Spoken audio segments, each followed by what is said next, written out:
ഇന്ന് തുമ്പിക്ക് നല്ല രീതിയിൽ മടിയുണ്ടായിരുന്നു കേട്ടാ. എണീറ്റപ്പോൾ തൊട്ട് ഭയങ്കര വാശിയായിരുന്നു കേട്ടാ, പോണില്ലാന്നും പറഞ്ഞിട്ട്. അങ്ങനെ ഞാൻ ദേ പറഞ്ഞു വിട്ടു. പറഞ്ഞു വിടാണ്ടിരുന്ന മടി കൂടലുള്ളൂ. അങ്ങനെ പോകുമ്പോഴും ആ മടി മാറിയിട്ടില്ല കേട്ടാ. അവളെ പറഞ്ഞു വിട്ട് വേഗം തന്നെ പണികളൊക്കെ കഴിച്ചിട്ട് കൂളിയൊക്കെ കഴിഞ്ഞപ്പോഴേക്കും ഉച്ചയായിട്ടാ. പിന്നെ ഞാൻ ഉച്ചഭക്ഷണം കഴിക്കാൻ നോക്കി. അപ്പം ഇന്ന് വലിയ കാര്യമായിട്ട് കറിയൊന്നും ഉണ്ടാക്കിയിട്ടില്ല. കായും പയറും ഉപ്പേരി മാത്രമായിട്ടേ വെച്ചുള്ളൂ. അപ്പം ഇന്നലത്തെ കറികളൊക്കെ ഇരിക്കുന്നുണ്ട് കുറേശ്ശെ. അപ്പം അതൊക്കെ കഴിയണ്ടേ. അങ്ങനെ ദേ ഞാൻ കഴിക്കാൻ നോക്കിയിട്ടാ. അപ്പം സാമ്പാറൊക്കെ ഇരിക്കും തോറും ടേസ്റ്റ് കൂടുന്ന് പറയുന്നത് വെറുതെ അല്ല കേട്ടോ. ഇന്ന് നല്ല ടേസ്റ്റ് ഉണ്ടായിരുന്നു കേട്ടോ ഇന്നലത്തെക്കാളും. അങ്ങനെ ഇഷ്ടു കറിയും ഒക്കെ എടുത്തിട്ട് കഴിച്ചോട്ടെ. ഇഷ്ടു കറി വല്ലപ്പോഴാട്ടെ വെക്കുള്ളൂ. എനിക്ക് നല്ല ഇഷ്ടം ഇഷ്ടു കറി. അത് കഴിഞ്ഞിട്ട് തയ്ക്കാനിരുന്നു കേട്ടോ. തയ്ക്കാൻ വലിയ കാര്യമായിട്ടൊന്നും അറിയുന്നില്ല കേട്ടോ. വലിയ കാര്യമായിട്ടൊന്നല്ല, ഒന്നും അറിയില്ല തയ്ക്കാനായിട്ട്. മുണ്ടിൻ്റെ അരി ഒടിക്കാനും പിന്നെ കീറിയത് തയ്ക്കാനും പിന്നെ ചുരിദാറൊക്കെ ഷേപ്പ് ചെയ്യാനൊക്കെ അറിയുള്ളൂ. അപ്പോൾ അതൊക്കെ ചെയ്യാനായിട്ടുണ്ടായിരുന്നു. പുതിയ മുണ്ട് മേടിച്ചത് ചേട്ടൻ അരി അടിക്കാണ്ട് ഉടുക്കില്ല. അപ്പോൾ അതൊക്കെ റെഡിയാക്കി വെച്ചു. പിന്നെ പിള്ളേരെ കുറച്ച് കീറിയതിരിക്കണ്ടായിരുന്നു, അതൊക്കെ തയ്ച്ചു വെച്ചു കേട്ടാ. അപ്പോഴാണ് ധൻവന്ത് വന്നത്. ധൻവന്തിന് ഇന്ന് എക്സാം ആയിരുന്നു. ധൻവന്തും കുഞ്ഞനൊക്കെ ഒരേ പ്രായമാണ് കേട്ടാ. അപ്പോൾ മലയാളം എക്സാം ആയിരുന്നു, സിമ്പിളായിരുന്നു എന്ന് പറഞ്ഞു കേട്ടോ. അവന് നല്ലോണം എഴുതിയെന്ന് പറഞ്ഞു. അവൻ പോയി കഴിഞ്ഞപ്പോഴേക്കും എന്തേ തുമ്പി വന്നു. തുമ്പി വന്നപ്പോൾ ഭയങ്കര ഹാപ്പി ആയിരുന്നു കേട്ടാ. അങ്ങനെ ചായ ഒന്നും വെച്ചിട്ടുണ്ടായിരുന്നില്ല, ഞാൻ തയ്ക്കായിരിക്കല്ലായിരുന്നേ.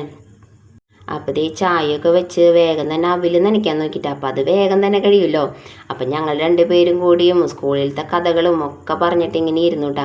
അപ്പോൾ എന്തെടുത്താലും തുമ്പിക്ക് വായിൽ വെച്ച് കൊടുക്കണം കേട്ടാ. പഞ്ചസാര എടുക്കുകയാണെങ്കിലും ശർക്കര എടുക്കുകയാണെങ്കിലും നാളികേരം എടുക്കുകയാണെങ്കിലും ഒക്കെ അവൾക്ക് വായിൽ വെച്ച് കൊടുക്കണം. അങ്ങനത്തെ ഒരു ശീലം ഉണ്ട് കേട്ടോ. അതെൻ്റെ കയ്യിൽ നിന്നാണ് കിട്ടിയത്, വേറെ ആരുടെ കയ്യിൽ നിന്ന് കിട്ടിയതല്ല. എനിക്കെല്ലാതും വായിൽ വെച്ച് നോക്കണം കേട്ടോ. പിന്നെ ഇതേ വേഗം തന്നെ അവിൽ നനച്ചപ്പോൾ അതും അവൾക്ക് ടേസ്റ്റ് ചെയ്യണം. അപ്പം തന്നെ ടേസ്റ്റ് ചെയ്യണം കേട്ടോ. അപ്പം ഞാൻ വേഗം തന്നെ വായിൽ വെച്ച് കൊടുത്തു. ഞാനും ടേസ്റ്റ് ചെയ്ത് നോക്കിയിട്ടാ. അപ്പോഴത്തേക്ക് ഇതേ കുഞ്ഞ വന്നു. കുഞ്ഞിന് എക്സാം അല്ലായിരുന്നേ. എങ്ങനെയുണ്ടായിരുന്നു കുഞ്ഞ എക്സാം? എങ്ങനെയുണ്ടായിരുന്നു? സൂപ്പറായിരുന്നു. കുഞ്ഞൻ വന്നപ്പോൾ തന്നെ പുസ്തകം എടുത്ത് കയ്യിൽ വെച്ച് കൊടുത്തിട്ട് തുമ്പിക്ക് കിട്ടിയ സ്റ്റാറും ട്രോഫിയൊക്കെ കാണിച്ചു കൊടുക്കണം കേട്ടോ. അപ്പം രണ്ടാമതും പറഞ്ഞു കഴിഞ്ഞാൽ ടീച്ചർ ഇതേ ഇങ്ങനെ ട്രോഫിയൊക്കെ വരച്ച് കൊടുക്കട്ടെ. ആദ്യത്തേന് സ്റ്റാർ കിട്ടും. അത് കിട്ടിയതിൻ്റെ സന്തോഷപ്രകടനം കേട്ടോ അത് ഈ കാണുന്നത്. അതൊക്കെ കഴിഞ്ഞപ്പോൾ ഞാൻ വേഗം തന്നെ അവിൽ കഴിക്കാൻ നോക്കിയിട്ട്. അപ്പോൾ അവിൽ കുറേ നേരം ഇരുന്നുണ്ടെങ്കിൽ നല്ലോണം ഇങ്ങനെ കുതിർന്ന് പോലോ. അപ്പോൾ കുഞ്ഞൻ വരാനായിട്ട് വെയിറ്റ് ചെയ്തില്ല. ഞാനും തുമ്പിയും കൂടിയും കഴിച്ചു. അത് കഴിച്ച് കഴിഞ്ഞിട്ട് 2 ബിസ്ക്കറ്റൊക്കെ കഴിച്ചു കേട്ടോ. അപ്പോഴത്തേക്കും കുഞ്ഞൻ്റെ കുളിയൊക്കെ കഴിഞ്ഞിട്ട് വന്ന് ഇരുന്നു കേട്ടോ. അപ്പം ഞാൻ എങ്ങനെയുണ്ടായിരുന്നു എക്സാം എന്ന് ശരിക്കും ചോദിച്ചു കേട്ടോ. വലിയ കുഴപ്പമില്ലാണ്ടൊക്കെ എഴുതിയെന്ന് പറഞ്ഞു.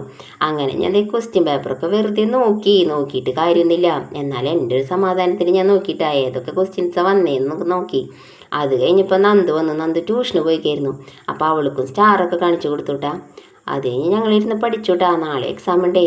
അപ്പോൾ അത്രയ്ക്കുള്ളൂ. Okay, bye.